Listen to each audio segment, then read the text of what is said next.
failing. And joining me in studio is Dr. Festus Mukoya, just right next to me. That is from Faith and Development and Social Cohesion Advisor at World Vision Kenya. And of course, Teresa Otieno. Teresa Otieno, Director of the Big Dream Program of World Vision Kenya. Welcome to TV47. Thank you. I want us to start this from, I want to say it's a very hard truth. Policies are here, we have advocacies, we have fundings, but gender inequality persists. So like I just started, we want to ask the questions, what's failing in terms of implementing or just ensuring that the policies that are there are actually realized? Doctor. Yeah.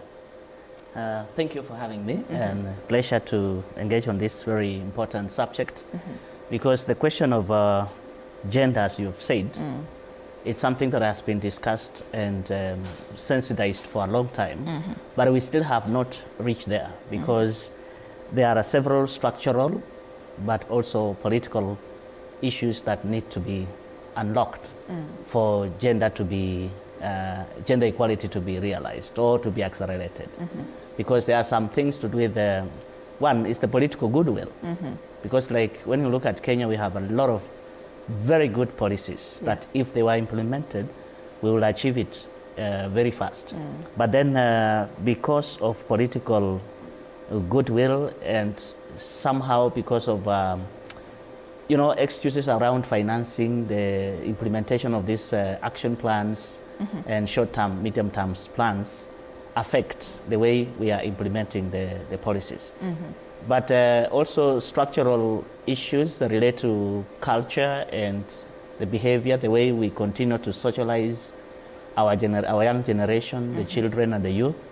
We are not intentional at household level, at community level, to socialize our young people on how to embrace the culture of equality among men and women. And that is one of the things that has been a big impediment, partially because of culture, but also lack of intentional socialization. Like if men, we took our responsibility to start socializing our young boys about the way we perceive our sisters or their sisters in the house, it will bring quite a lot of transformation from there. Because a lot of what we have today as a sociologist is inculcated in us from the time we are born and we start growing up and being socialized into this culture. So much as we are working on policy issues, but also the household, the family level is very critical in transforming these attitudes. You talk about cultural barriers before, just right here, but when you talk about cultural barriers, it evolves when institutions are involved. And when we look at other human rights defenders argue that the institutions like faith-based organizations are quiet when we're talking about matters gender equality, let's even say GBV. Do you believe that these institutions are very critical in terms of just ensuring that gender equality is realized in this country? Yes, faith institutions are very critical. One is that they are huge. They cover quite grassroots, they interact with people every day. So transforming their attitudes and minds towards gender equality is critical. And that's what World Vision is doing. Using the faith-based approach to transform attitudes and perceptions of mindsets of the people. But also, just like you understand, the challenge within the faith fraternity are also divisions, varying understandings, perceptions, and interpretations of scriptural texts, and the way people are doing it in worship. Because some of the texts that we have, either both in the Quran or in the Christian texts, they actually advance gender inequality, because we don't have like a unified doctrine to say that this is the way we all as Christians perceive gender equality. You'll find some churches are embracing women, inclusion, preaching, giving them positions and higher positions because they are interpreting the Bible in a way that we are all human, created in the image of God on equal basis. But there are others who will perceive and say, for example, that women were created last. You know, such kind of misinterpretation of text is also advancing or exacerbating the gender inequality even within the faith fraternity. So there is still need a lot to sensitize still the faith community, whether whatever religion that one belongs to embrace this gender. But this, as I agree with you, that these are very powerful institutions that can become sources of transformation, even to accelerate the gender agenda. Yeah. So Teresa, in your, of course, interaction with these communities, why do you think we're still stuck in terms of just ensuring there is gender equality in regions, communities, in the society just in general? First, we have to acknowledge that at least we have had progress. Things are not as before. Okay. We have to acknowledge the convention from the global level, the Convention on Elimination of All Forms of Discrimination Against Women. There are commitments at Africa level, like Africa Union Agenda 2063, that affirms that every country should really commit towards addressing gender equality. And all this strips down to a country level, whereby in our constitution, Article 27, everyone has a right to education, everyone has a right to participation and health care and even other provision within the constitution. And so from our end as World Vision, we believe that at least we have been able to make strides in terms of ensuring that we realize gender equality. But because this is a cultural issue that has been with us, especially Africans, for a very long time, we can't say that it will end like tomorrow. So that's why we are having even the International Women's Day, to be able to remind the communities, to be able to remind countries that, hey, we still have commitments that we need to accomplish for us to realize gender equality. And probably just committing that, of course, we have made progress, but there's still some progress. I mean, there's still some efforts that needs to be made for us to realize gender equality, and more of just ensuring that we pull resources together, we pull stakeholders together, so that the government, as a country, the government should prioritize gender equality as an issue. Of course, we know as a country we have State Department for Gender, we have Commission that stands for gender, and also we have other departments at the county level that push for gender equality. All those are at least country commitments towards ensuring that we address any violence against women and girls. But when it comes now to the implementation of the policies, that's where we are having a bit of a gap. And just calling upon the government to support in terms of ensuring that as much as we are prioritizing infrastructure development, as much as we are prioritizing other areas, we also need to prioritize gender equality in the country, because we can't realize development if we leave gender equality behind. When you talk about some of the gaps that you've noticed, of course, as implementation of policies, maybe you can take us through other gaps that, as the World Vision, you see and you seek to just ensure that these gaps are filled and gender equality is realized. It runs across so many issues, from policy to budgetary allocation to unequalized distribution of resources.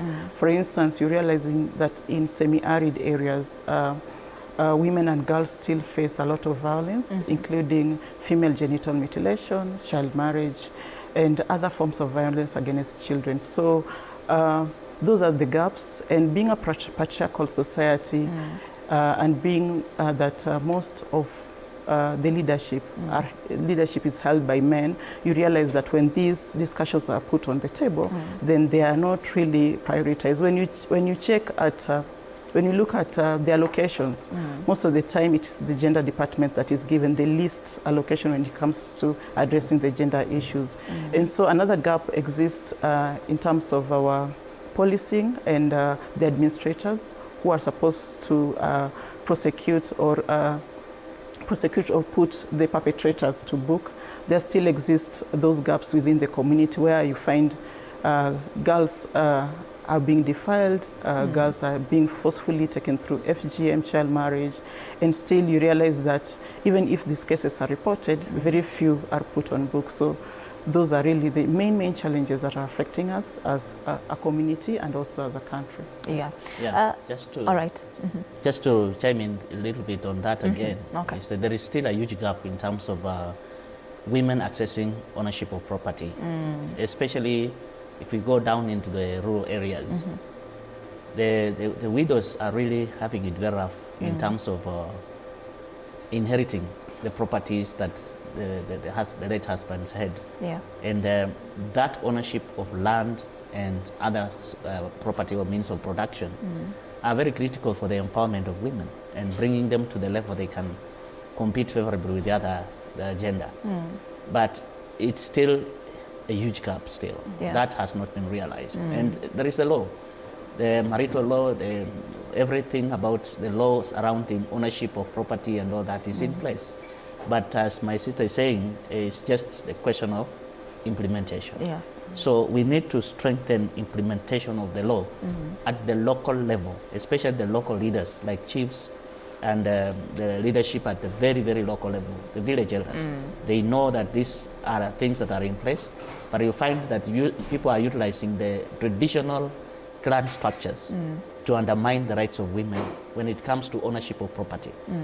So for me, I'll add on that. But one of also, just to add on what she said, another rollback to the achievement of women equality are actually disasters.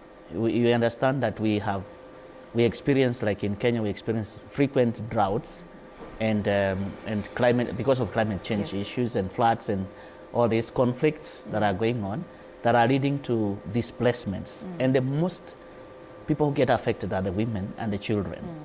When this happens, that women, like during drought, you cannot expect someone is waking up in the morning, walking 25 kilometers to go and look for water during drought season, and come back and start thinking about participating in development, in any other development agenda, and or advocacy issues, citizen participation in budgeting, where women can participate in such. It becomes very difficult. So from our operations in very hard to reach areas like ourselves, it's a big impediment. Water scarcity is a big impediment to participation of women in development agenda. So as World Vision, we really are strong on this. Our priority, our biggest budget is going on water in arid and semi-arid areas, so that the women can take a short distance to the water source and back to the house. Then they have free time to engage, even to think about other development, attend a barasa or other chiefs meetings where they can understand government policy and what is in it for them when they engage on that. So disasters are becoming a big problem. Are they being given these opportunities to engage in these barazas, chiefs? Yes, but you see, like I've said, the being given is being given water. When they have water, then they will not walk 25 kilometers. You know how long it takes to walk 25 kilometers to get to the water point and back? So to be given that chance is to be given water to the nearest source, so that they can go fetch water, give to the animals, give to themselves, and then they have some 2-3 hours to engage government. And if they are sensitized properly, and a lot of women in the villages have been actually sensitized, because even when as World Vision we go out to engage with communities, we find the very local mobilizer will have already mobilized some women also. So there are some women who participate about sensitization, but then it is just a matter that most women do not have that chance because of other family responsibilities.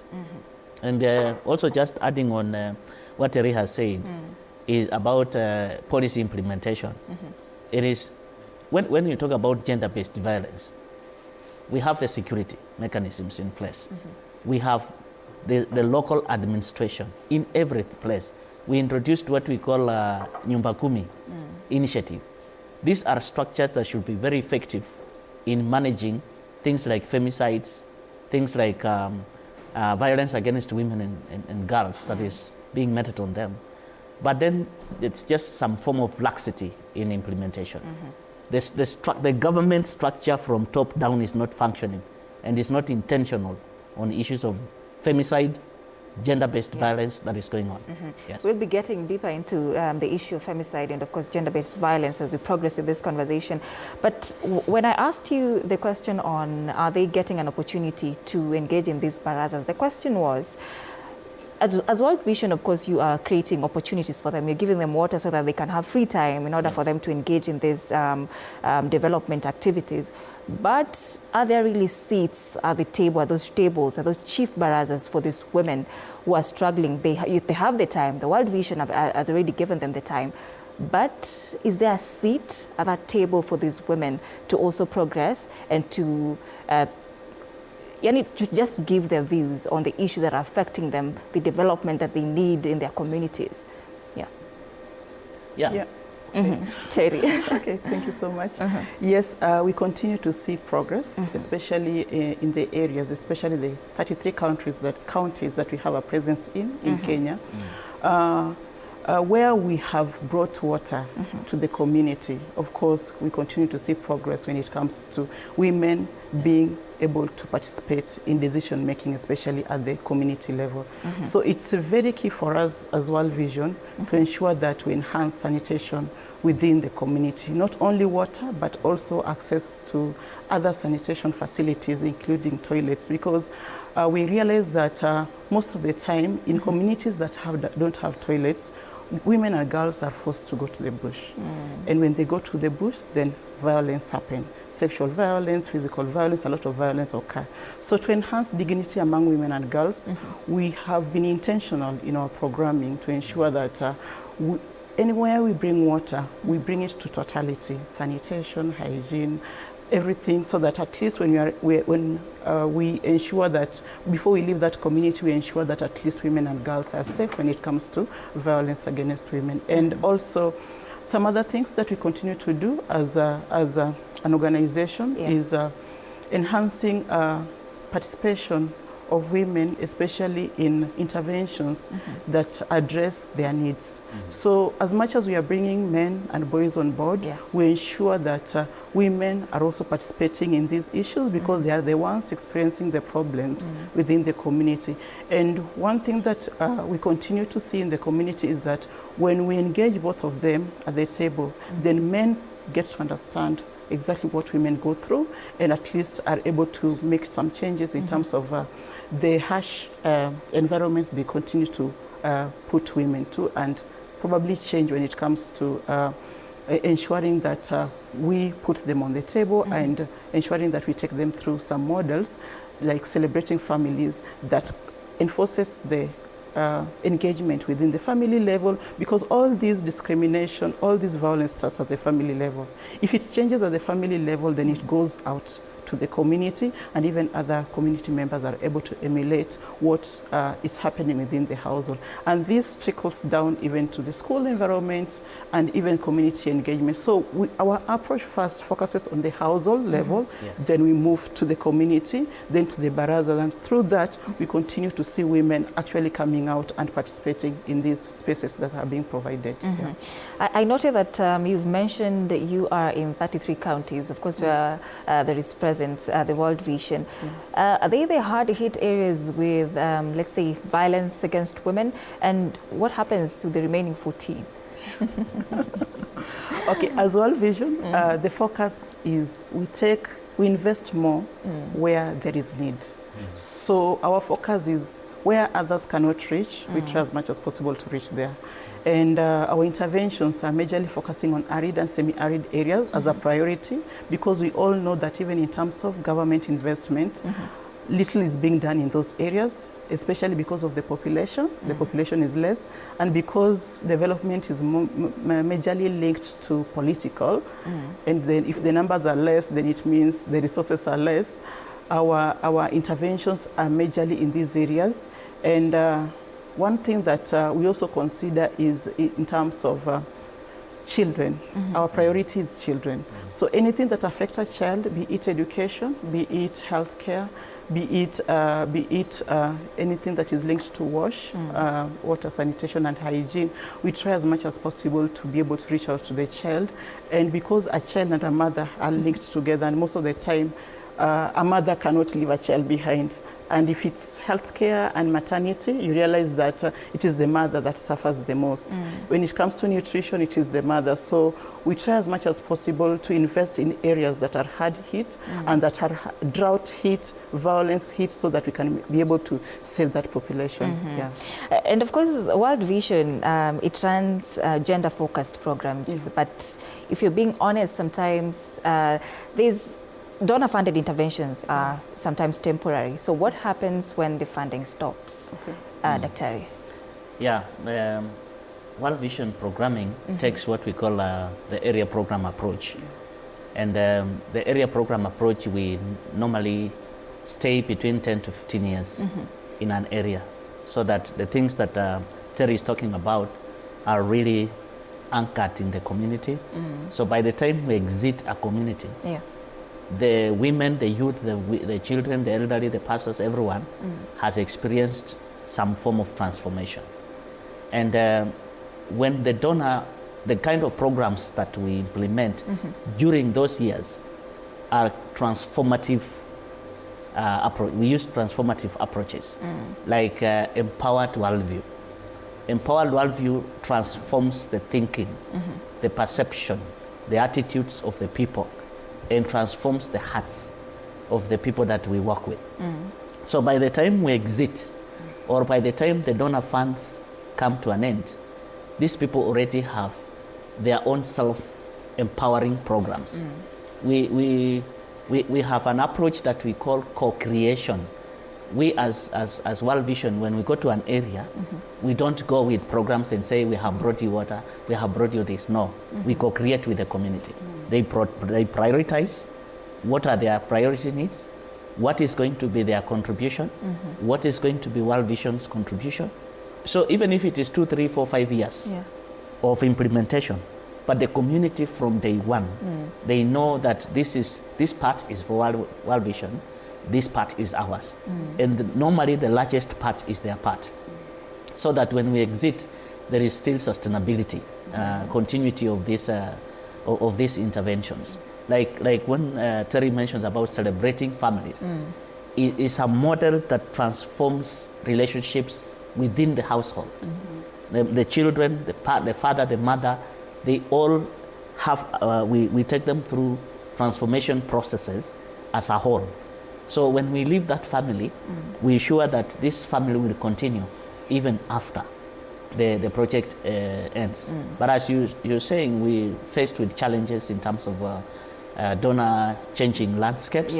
And so that's why we are also trying to strengthen our local fundraising initiatives. Like we are running a whole area program in Nakuru called Salga, fully funded by locals, Kenyans themselves. You know, partners like banks who see the need for these funds, and they come and support. So like on 22nd of this month, we are having a water run, where we are saying less steps for water for mamas. And we are telling Kenyans, let's come together, walk. And just by buying a t-shirt of 2,000 shillings, you are contributing, you are reducing steps that the mother walks to the water point in Salga. That is an area AP that we have set aside, designated, fully funded by Kenyans. And so we are also strengthening Kenyan ownership of interventions, instead of just looking at US or UK and all these things. So we have started small, but we are happy, we thank God that we are starting to pick up. So we even welcome you as TV47 to be part of this venture, so that we can provide water to Salga people. So we are strengthening those mechanisms.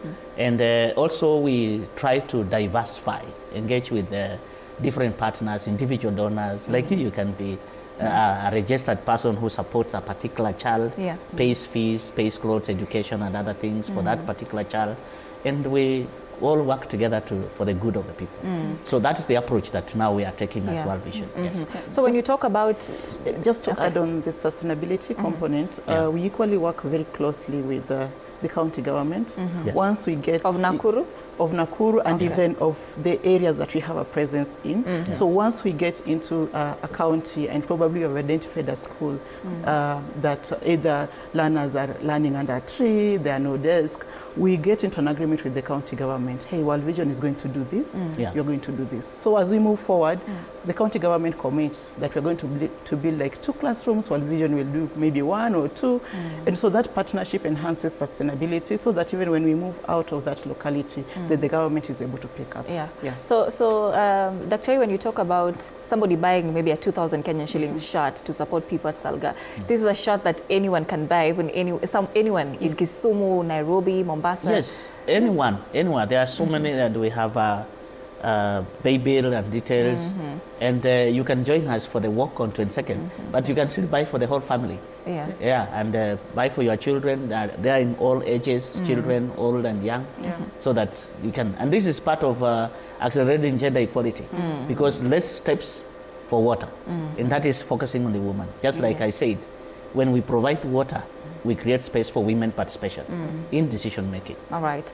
Terry, you mentioned something about the Constitution, and exactly the Constitution of Kenya 2010, we all know it has been hailed as a landmark for gender equality, but 13 years later, we are still talking about the gendered spirit of the Constitution, how it should be implemented. There are a lot of gaps. Of course, Dr. here talked about political goodwill, but from where you sit, why aren't we seeing tangible change or tangible results when we talk about just implementing what the Constitution says about women's rights and gender equality?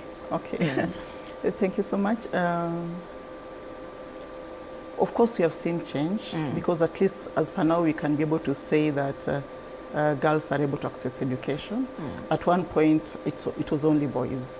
And in terms of even women getting into the leadership role, at least we can see some women, though we are not yet there, we can see some women getting into the leadership role and even the political landscape. And in terms of some of the things that really make us lag behind is, first, for us to be able to realize gender equality, we must be intentional in terms of prioritizing it. Just the same as we're prioritizing other sectors, be it agriculture, be it health. Realizing gender equality is equally very, very much important. So if the government prioritizes issues that address gender, then it means that gender gaps, then it means that at least the population or the people will see it as a serious thing and be able really to support in terms of addressing it. Another aspect is just the weak legal system, whereby sometimes you realize that the perpetrators just, the issue is reported, but nothing happens. You know, that really makes people to see it as normal. It is normal to defile a girl. It's normal to beat up a woman. It's normal to kill. And you see the femicide that has been going day in, day out. It's on news that a girl has been killed somewhere, a woman has been killed somewhere. So majorly it's on enforcement of the law. And just this can be done by ensuring that there is a full intention of ensuring that the perpetrators are put on book. If someone is put on book, then others will fear to do the same thing. But if someone walks scot-free, having done that, then they see it as a new normal, and they will not see any reason why they can't continue doing the same. So it's more of just enforcement of the law, so that any person who does this is just prosecuted or criminalized.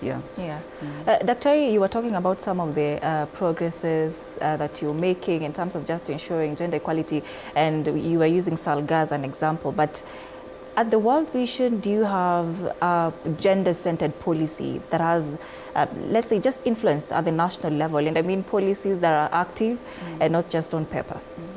Yes.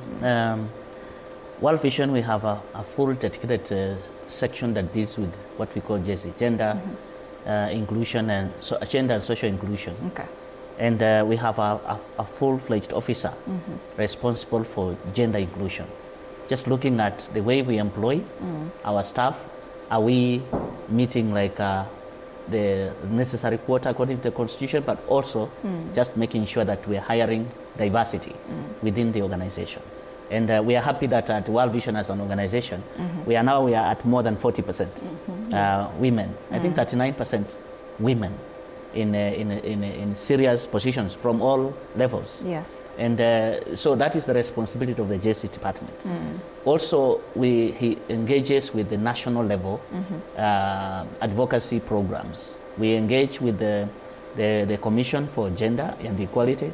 We engage with the state departments that are responsible for that, especially when it comes to education and other departments. So World Vision is, like Terry mentioned, we work very closely with the state. So there is nothing we can do without the government, right from the grassroots to the national level. So, and we take all the directions in terms of the engaging with the state. So we have even had engagements with the who is who in this country, coming even to visit our offices, and we talk to them about the need for water for the women, the need for enhancing security for gender-based violence. We have engaged in budgeting processes, where we have recently we had a lot of engagements during the budgeting process, and we presented the memorandum to the government, talking about we must prioritize education for the girl child.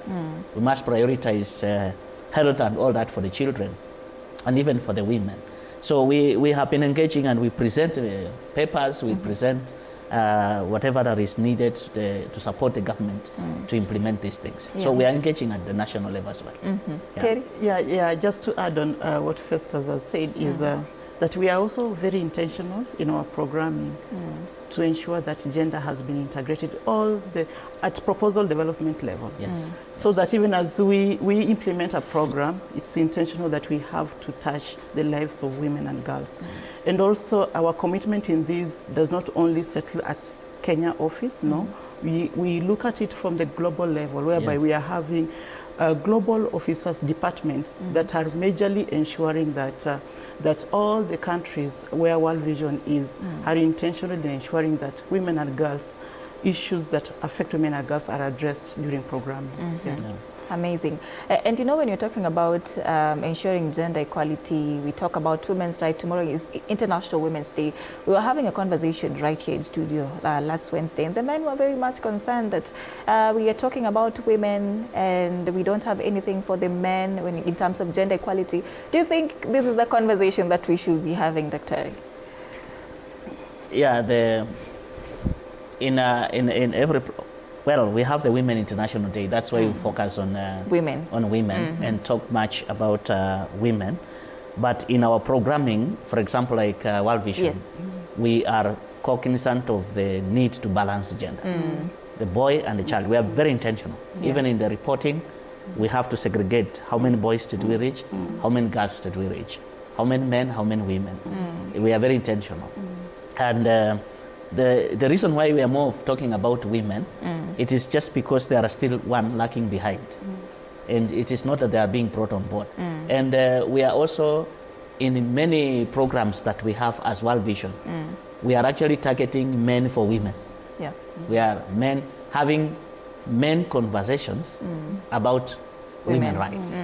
So we have brought men on board, we have brought youth on board, and we have conversations with them on the reproductive health rights for the women, like when they address issues of FGM. You know that in some of these cultures, the women, it is the men who actually, some men or youths do not want to marry girls who have not been cut. So if you want to achieve in ending FGM, for example, you have also to work with the men. And that's what Terry is doing. They are engaging the young people, having conversation around FGM. How do they perceive it? How do they experience it? And the better side of the other side of the uncircumcised or uncut women and all that. So we are working with all of them. Although our greatest emphasis is just to accelerate equality, we put a little more weight and resources towards women, like economic empowerment of women. We are investing in what we call savings for transformation, where we empower economically women so that, you understand that empowerment is money in the pocket. Yes. So if you don't have money in the pocket, then you cannot even have the money to take a border to go to the meeting called by the chief. So that is what we are trying to do like in Isiolo, in other places, we're trying to make sure that women have some money in the pocket through savings for transformation programs. Okay. And through those social savings for transformation groups, we are also training them on social accountability. How can they, as a women, as a group, speak out, voice out on the challenges they face as women. Yeah. All right. So Terry, you do agree that, or maybe as World Vision, you agree with the line that says that men should actually be engaged as allies in ending gender-based violence and just women, violence against women. Yeah, I totally agree. We can't realize gender equality without men. Remember, in most cases, men are the decision makers, even at the family level. Yeah. In most communities that we work in, we work with, especially in West Pokot, Baringo, Narok, you realize that when a man says take her, so that the girl can be taken through FGM, the woman will listen. If the man says that I want this girl to get married, however young, even at the age of 10, the woman will listen. And you know what they exchange it for? Because of the economic gain that they get after the bride price, or probably to address some poverty-related factors. And that's why, as World Vision, we are really aiming at ensuring that once we get into a community and we are trying really to transform the community in terms of addressing FGM and child marriage, we try as much as possible to link it up with economic empowerment, so that instead of marrying the girl off for gain of some coins or some shillings, then let the community be engaged in other income generating activity that can bring them income and let the girl access education. And so that is one approach that we are using, and it is working, and it is very, very much important for us to continue engaging men and boys. And I want really to say that gender equality and talking about women and girls is not a competition. It's not like when you're doing this for the girl, you have to do this for the boy. Of course, we are really intentional in ensuring that we address the issues that are affecting both. But in cases where we are having some that are really affecting women, then honestly, it's very important to put resources where it's most needed. When you're talking about ensuring that there's money in the women's pocket, I understand that for a very long time, when we talk about women empowerment, economic empowerment comes first in the line, as well as, of course, political empowerment. But this has been seen to be very, very dismal. So would you agree that for a very long time we've been too focused on optics rather than real empowerment? And I see maybe that is why World Vision, you're coming in to ensure that now there is order in that. Dr. Yes, because it has been for a very long time, because just like from my opening statements, I mentioned that women have a challenge with ownership of property. Money in the pocket starts with having the means of production. If one doesn't have, it becomes a challenge. And that is what, as World Vision, we are mounting programs like Empowered Worldview to change the mindsets of the leadership, the children, the youth, the faith leaders, the women themselves, so that they have an understanding that we are all human and we have our rights. And that is where we also now build on that after transforming the mindsets. Then we organize them into social action groups, including like savings for transformation, where we move people towards economic empowerment. But we are also lobbying. At the national level, we are engaging with the national governments and different entities on equal pay, because also when women are paid for their labor, the work that they do at home should be recognized, and even the employment, they should have earned the same when they are doing the same jobs like the men.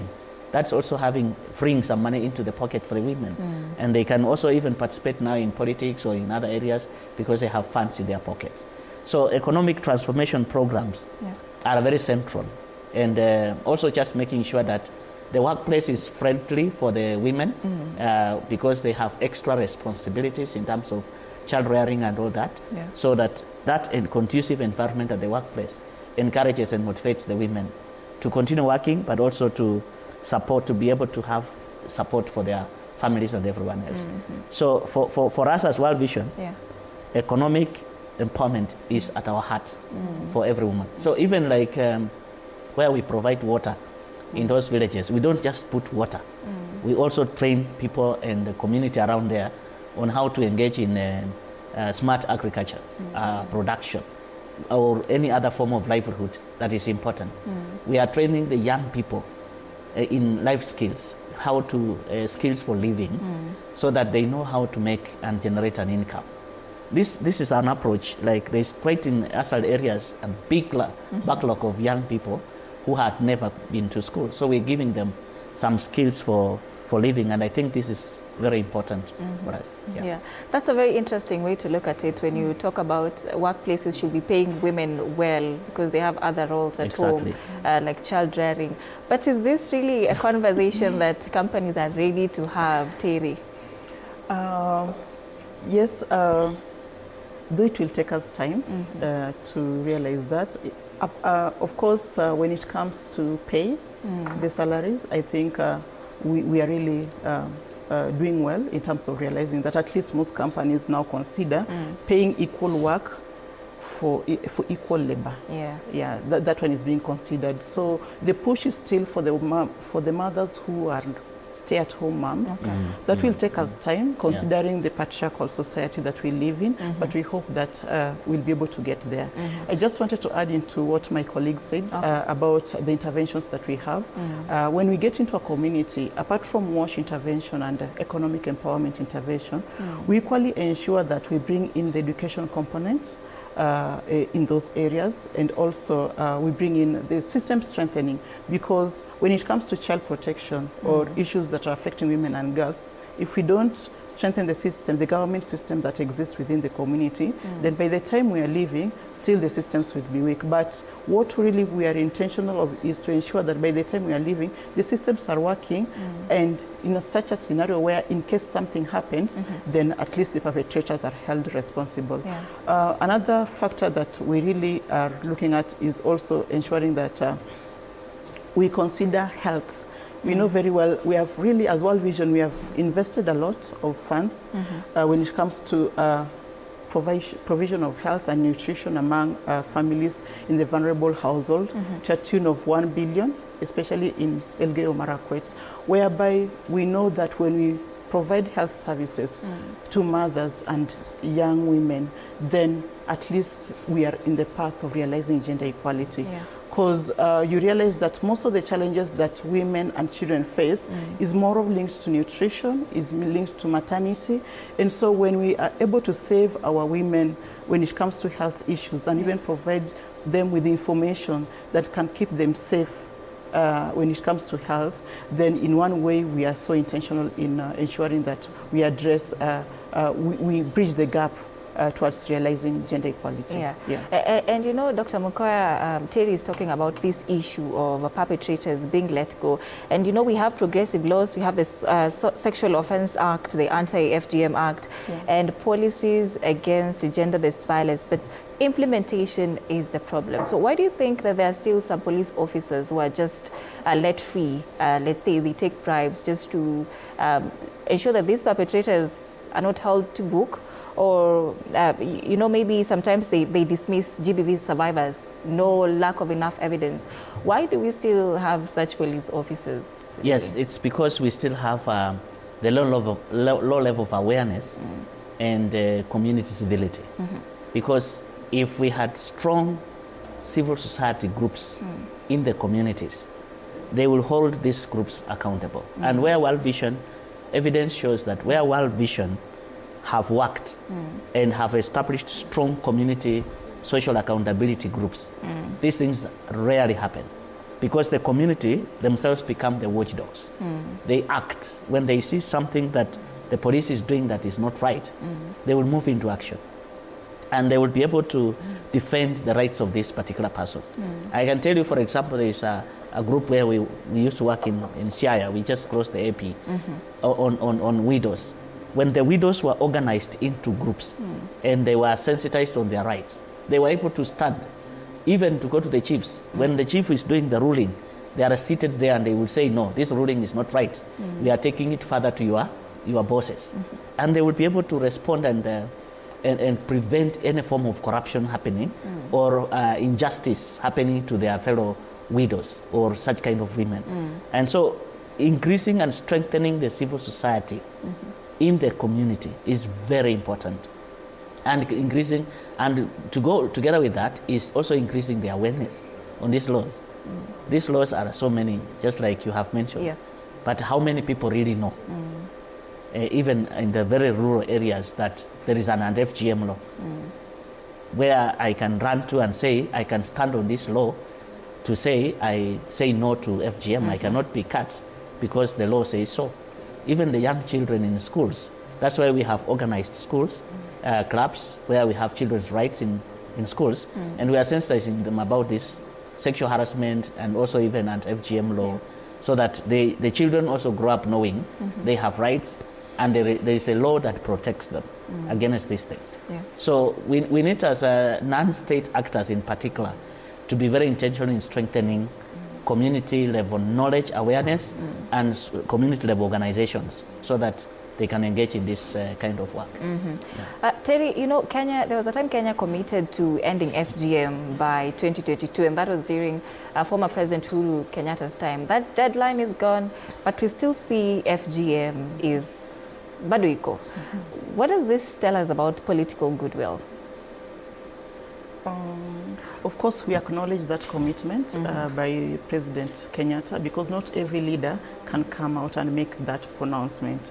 And I must confirm that actually it's really shaken the community, and in a way, even if it's 5%, there was some reduction, because everyone was really aiming at ensuring that that FGM is not there. Yeah. And previously it was being done in public, but because of that pronouncement, we realized that now people are doing it in secret or crossing the border, meaning that they know that it's wrong to do that. And so one thing that is important that is that if that pronouncement, yes, was made in 2022, but in 2019. But being intentional in terms of ensuring that the next government picks the issues that probably have not been fully addressed will really contribute towards us reducing the issues. Because yes, it was said during his His Excellency time, but you realize that the term ended, another president came in. So what does it mean? Does it mean that now FGM should continue? No, if we be intentional in picking up where someone left, so that we are able really to talk about it, I think it will go a long way in ensuring that at least the FGM cases go down. Yeah, and also, you know, FGM, especially for the communities that have been practicing this, this is something that they have lived with for the rest of their life, like their grandparents, grandparents. So they have been feeling like it is part of the community. And even that's where we are getting some challenges with the local administrators, because they are part of the community and they have been practicing it. So one of the things that, just as Festus had said, enforcing laws and also ensuring intense community engagement and sensitization. And also just the government being intentional in trying to push for, not necessarily people have manifestos, but if manifesto is left halfway, then it's reduced, it goes back to either 2 or 0. So being intentional in picking up where someone left, so that at least it transits to results at the long term. Yeah, and that brings me to this question. There is an office of the President's Advisor on Women's Rights that is led by Harriet Chigai. Do you think it's doing enough work in terms of realizing that women are protected from GBV cases, survivors are protected, perpetrators are brought to book? Is that office doing what it needs to do? Terry?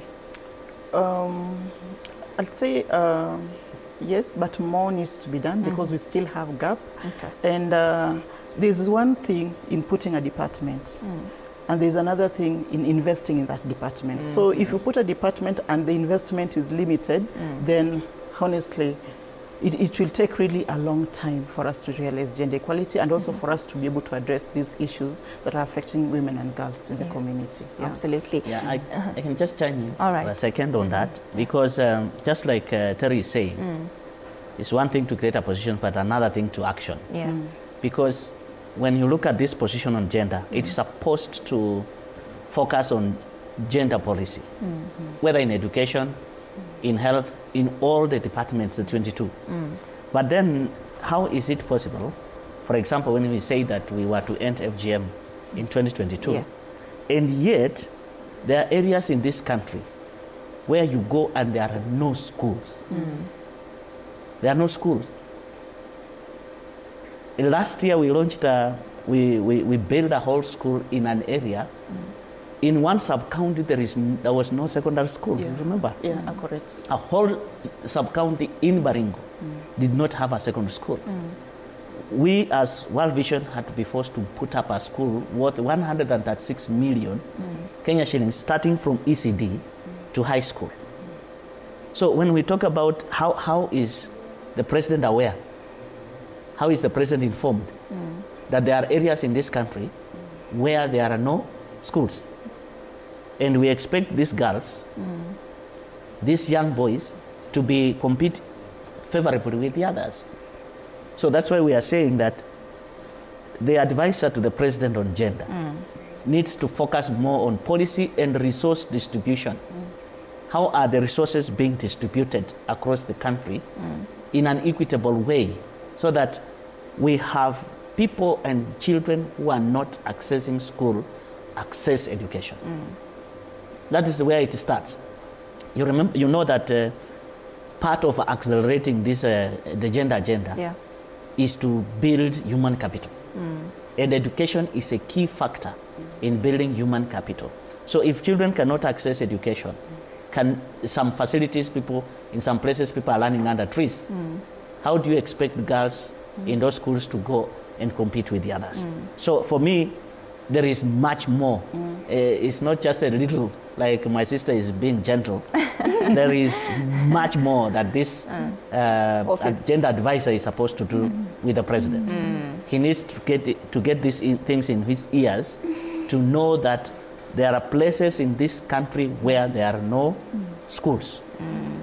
And even health facilities, like she mentioned, these things to do with the sanitary kits. Yes. These should be free things. We should not be even discussing here. It's shame. It should be free. How are these things getting into the president's ear? It should be through Chigai. Absolutely powerful. Yes. As we close, of course, your final remarks in regards to, you were talking about an event that you have on the 22nd March. Maybe you can also tell us about that, and final remarks as we close. Yes. Festus. Yes, on 22nd we are having less steps for water, for Salga in particular, and there is a pay bill and a template that we can share the contacts on how all Kenyans are invited to participate by just buying a t-shirt, and those who have the opportunity, they can join us at our current offices in Nairobi, so that they can participate in the run. It will only be 9 to 12, and it's a 6-kilometer run where they can participate, and we fellowship together, and we raise some money. And you can imagine more than 3,000 households will access water in Salga. And how many girls will do that? And you know also the challenge with Salga is this long distance trucks stop there, and they cause havoc in terms of GBV. So as World Vision, we are very passionate to address GBV at Salga and ensure that women are accessing water. So if we welcome you, all the staff here. Yeah, you can share with them. The pay bill is on my WhatsApp. Is it? It's all right. As you look for it, Harriet, maybe Terry, you could. Harriet, who is Harriet? Harriet Chigai. Terry, maybe you can give us your call to action and your final remarks as we close. Yeah, thank you so much. As World Vision, in our strategy that is ending in 2025, September, we committed to reach out to 8.8 million children. And as of now, we have surpassed the target. We are at almost 10 million. And we are really looking forward to ensuring that we continue to reach more women and girls, boys and men, to support us in addressing issues that are affecting women and girls. And one emphasis is that we can't do it alone as World Vision. Of course, we are having presence in many counties. but we can't do it alone. We are calling upon stakeholders, government, CSOs to work with us the journey towards realizing gender equality. Yeah. Absolutely. You have it? Yes, I have it. Okay, you can just read it. Yeah. The pay bill is 468,963. 468,963. The account number is Water Run. 468,963. The account number is Water Run. All right. Yeah. Thank you so much. Of course, that is to help the people in Salga area, right? In efforts to end gender-based violence. Yes. Absolutely. Thank you so much, Dr. Festus Mukoya, Faith and Development and Social Cohesion Advisor to World Vision Kenya, and Teresa Otieno, Director, Big Dream Program, World Vision Kenya, for helping us with this conversation on accelerating action for gender equality. Teresa, happy International Women's Day. I won't see you again tomorrow, but thank you so much. It has been insightful to have you here for this conversation. All right, that brings us to the end of this conversation. It's Feel Good Friday. We have a show packed for you right here in studio. We are ready. So